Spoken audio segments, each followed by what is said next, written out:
Joining us now is Curtis Ellis. Curtis, great to have you, man. It is great to be here this beautiful Friday morning. You just got invited to the Falkirk Center Freedom Summit on my show. Pick a day, January 27th or 28th in Washington, D.C. You going to be there? You bet. Wouldn't miss that. Be square. Are you coming to the convention in Jacksonville? The convention in Jacksonville. Now, you just said January 27th? No, July. I meant July. You said I got the J's mixed up, dude. I'm sorry. You got the J's. Yeah. Man, you must have had a J. It's Friday. Baby. It's Friday. Yeah. I'm like so out of here. It's Friday, when are we off the air? 10? No, I'm just kidding. I love being on my show. I love Friday. TGIF, buddy. It's Friday. It's Friday, and John's fried. And I got baseball. I got baseball on my mind. But look, you're going to be there. Are you going to Jacksonville? That's the question. Of course. Yeah, sure. Oh, you're going to do my show. Is Jacksonville going to Jacksonville? Yeah. Well, they just, they curtailed. I don't know if you wouldn't call it curtailed, but so the way the convention's running now is what they did is normally, well, of course, it'll be in Jacksonville Tuesday to Thursday, but normally the delegates can bring a guest, and the alternates come and they bring a guest. Right. So you have like 2,500 delegates, 2,500 alternates. That's 5,000 plus one guest each is 10. So what they did, Curtis, is only the delegates can get on the convention floor Monday, Tuesday, and Wednesday. No alternates. Yeah. They can't get in the arena. Done. And the delegates can bring a guest, but the guest pass is only good for Thursday. So if you bring a guest Monday, Tuesday, and Wednesday, they can, hang out in Jacksonville at the hotel. But if you bring a guest, they can't come onto the floor until Thursday night into the arena. Alternates can only come on Thursday, and they can't bring a guest at all. So a lot of alternates aren't going to bother to go because they don't want to spend the money for one day, right? Right.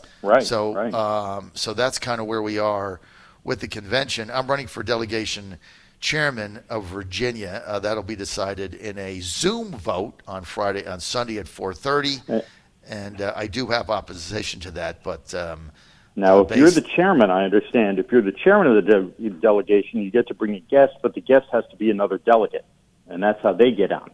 Right? No, I'm making this stuff up. The whole thing is being made up as we go along. I hear they're going to move. There's rumors that the whole thing discussion, and you've read this too, is moving it outside, doing the whole thing outside. So that way, the whole COVID spread thingamajig is like different outside. Well, they could just do it in the football stadium. If they did it in the football stadium, then everybody can go. But the problem is what they've done now is they've already sent out the memo to the delegates and alternates saying, here's the deal. You can't bring a guest, can't do this, can't do that. So people are already canceling their hotel rooms and trying to get their no change fee tickets refunded. Yeah, because they can get the refund because of COVID. Right, exactly. Exactly. That's happened to me. I had to change flights. You don't get charged for it. So I hear they're going to move it. You say they could move it to football. They could move it to the beach. They're going to do the whole thing on the beach. Is what they're going to do. No, you're just making that up. Instead of the platform committee, they're going to have beach volleyball, right? Instead of the platform meeting, and everybody, every delegate can bring a guest and a beach towel, and that's the way it works. So I just got this text here from Amy in Fairfax. Brian, Amy says, "Can one register for the Freedom Summit, or is it invite only?" Well, it's a closed event, so the issue that we run into is because of COVID restrictions. 50 people. 50 people. So we've already got it Unless you do it down. at the beach. Do the Freedom Summit at the beach. Maybe we simulcast at the beach. Simulcast at the beach. Amy in Fairfax, I'll tell you what I can do. We're going to have way under 50 people between 6 and 10, right? There you go. So what you do, Amy, is you come on to the Trump Hotel between 6 and 10 Monday or Tuesday, and you say you're coming on and you're on the John Fredericks Radio Show as a guest. There you go. From Fairfax. There'll be under 50 people at that hour, and you can come in and get in, come on my show and say hi. We can finally meet you. And Curtis will be there with us because we just corralled him in. That's right. And so, Amy, there, I just solved your I'm a problem Don't let solver. that scare you There away. you go. The whole China thing and the Freedom Summit you've got going on. So we're getting some pushback now that the Trump campaign wants to make China a centerpiece of his re-election effort. And polls are saying that no one cares. True or false? False.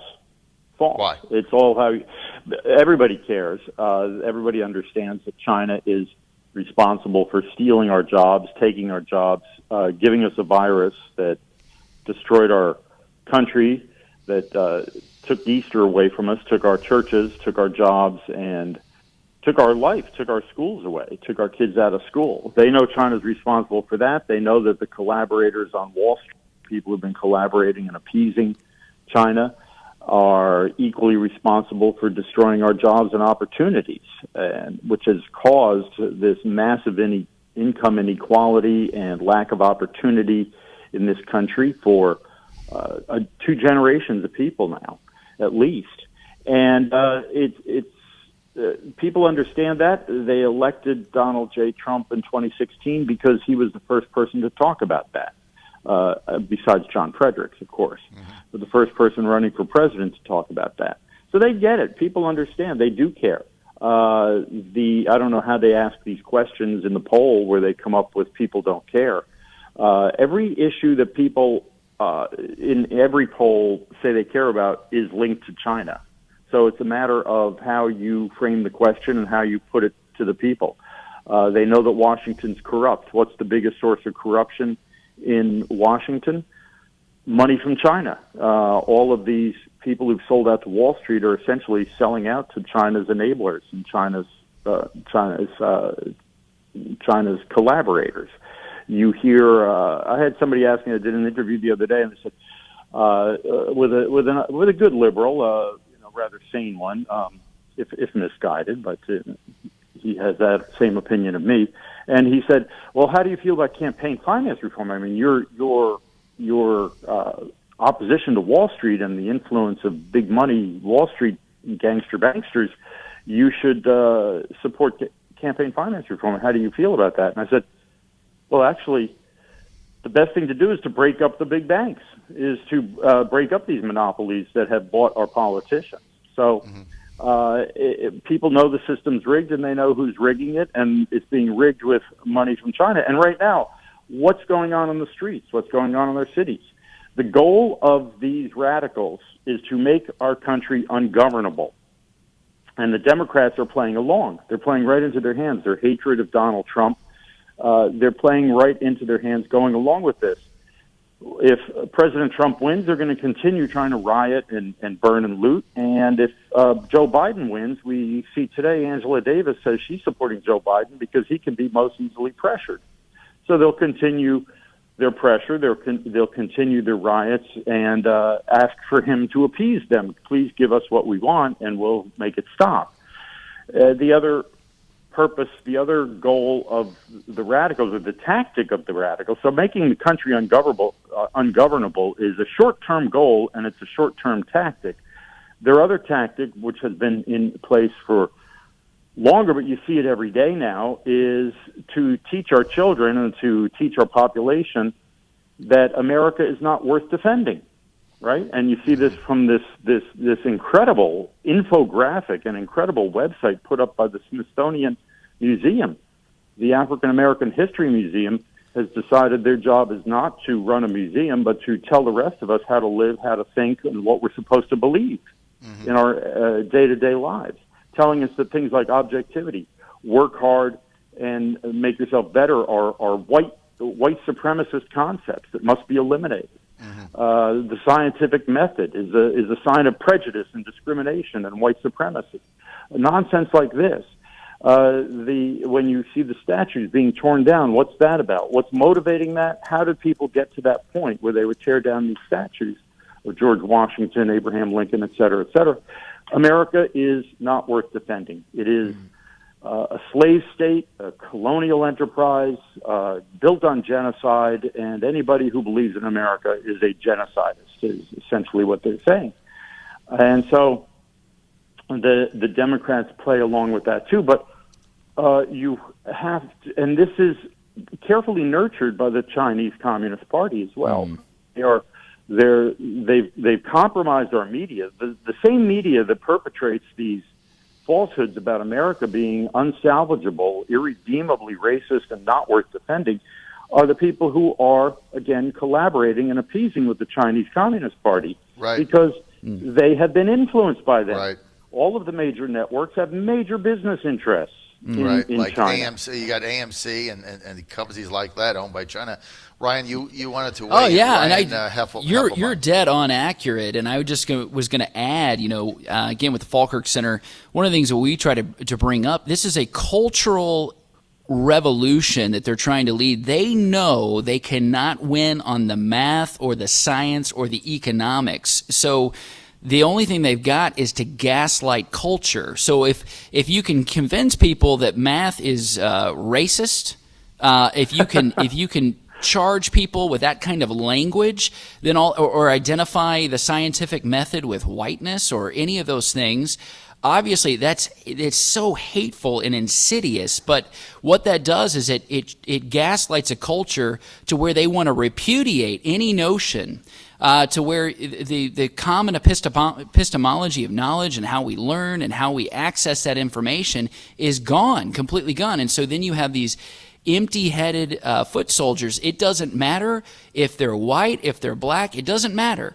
The point is that right. You have a culture then that is ready to accept a revolution. They don't want to defend a nation anymore. Exactly right. You undermine the will to resist, right? Mm-hmm. The will to defend your culture. So to defend your country, then you can win without firing a shot. So that's right. The fact of the matter is that these radicals, these organizations, these people behind it, the people who are using the peaceful protesters, and there are some peaceful protesters, they're using them as human shields, and they're using them as pawns. The people behind it are hardcore Marxists. And where is the biggest Marxist enterprise on the face of the earth today? China. And we have to call it out and be very clear about what's going on here. And the use of the media, the influence that China has over the media is part of it. So I don't buy this whole thing that the people. So who says that the people aren't interested in China? That nobody's interested in that. There's I haven't seen that poll, but I'd love to rip into it. Well, that's what the Washington Post is saying. It's typical, nonsense out there by the fake news. The Washington Post, owned by Jeff Bezos. Washington Post, owned by Jeff Bezos, which is the biggest. His Amazon, his company Amazon, is like a giant hypodermic syringe injecting China garbage into our economy. No question. Like 100 cc's every 5 minutes, every 5 seconds. John Fredericks, we're live at the Falkirk Center with Ryan Heffelbein is with us, also Curtis Ellis. We got a couple more minutes. How does Trump turn the corner with all this fake news going on? And now we got, the New York Times headline today is coronavirus deaths are up now to new levels. They're up since April. It's all because of lessening restrictions. I mean, they put fear of God in everybody's afraid. How do you turn the corner when this election? You have to stand strong, not shut the economy down, keep opening it up, defend our way of life. Look, you have to understand that this fear-mongering over the coronavirus is part of the plan to undermine our faith in our society and undermine faith in our way of life and undermine belief in our way of life. You view it as that. You don't, that's not what you come out necessarily and say, but you have to understand, if you think of it that way, then you understand what to do. What he has to do is take strong action to defend our country, defend every aspect of our country, defend our culture, our heroes, our law and order, our strength, and our courage. Because that's the thing. What do you fight fear with? You fight fear with courage. Courage is not lack of fear. It's acting despite the fear. So there's time to turn this around. He will turn this around. The left and the radicals are going to overplay their hand. We're going to see the deaths come down. We're going to see the infection rate come down. What we're seeing now is we are achieving herd immunity. The hospitals are not being overrun in Texas. They're not being overrun in Florida. They're not being overrun in Arizona. Hospitalization rate is going down. Mm-hmm. They're not going to report this on the news, so eventually they will. It's going to be, and then they'll be on to something else, long-term effects of COVID. I mean, they're never going to stop their fear-mongering. So you have to, again, the same way you don't appease a bully, you can't appease these people. You stand up to them and you keep calling them out, and that's what's going to happen. Well, you got to get the facts out, Curtis Ellis, and the truth out. Right now, it's the fake news is in 24/7 overdrive, putting out this fear mongering, and the main thing they want to do now, it's all a ladder. The main thing they have to do now, especially when the new Rasmussen poll came out and shows that Trump is closing the gap, is they have to run stories like Larry Hogan in Maryland saying that the Trump administration was a disaster to work with. He didn't do anything to help Maryland. That his wife had to get on the phone with Korean officials to get masks or something. So they have to do that. They have to keep schools closed, and they have to get rid of football. And because they're afraid now that if schools open, people go back to work, they feel better, they can live through this virus. They figure, okay, it's really not going to affect me if I'm healthy. I got to protect grandma. They're afraid of that, so they got to cancel football. That no football, no Trump. They understand that. Cancel football, cancel school. Parents are pissed. They're depressed. Kids are home. They're not learning. Everybody's upset, and they want to just flood the zone with crisis after crisis, and they get to a mail-in ballot. And these are all the factors, and it's all about ousting Trump. And I don't know how you explain this in any other way. It has nothing to do with reality. And here, I ask this question to everybody. If Hillary Clinton was president right now, and she was behind in the polls to pick a candidate, okay, Trump, if she was behind, what would the fake news be saying about this virus, Ryan? That's the question. Would they be saying the same thing or not? Oh, I'd be totally opposite. I mean, the flu would be more deadly, right? Exactly. Yeah. They would be saying the flu is more deadly. Hillary Clinton stopped it in its tracks. She deserves to be reelected. We need football. Go back to school. It has nothing to do with young people. They would be saying the exact opposite if the politics and the candidates were actually in reverse. You know how I know? How did they treat H1N1 when Obama was president? That's right. I mean, and so you look That's at the right. numbers on that. How do they treat it? Oh, no crisis, problem. no disaster. You No just crisis. keep going, life as Right. usual, and look at the numbers on that. No drama, Obama. Yeah, that's right. John Fredericks Radio Network. Want to thank Curtis Ellis, who's now going to be at the Freedom Summit on July 27 and 28 in Washington, D.C. Curtis Ellis is going to be there. Life is good.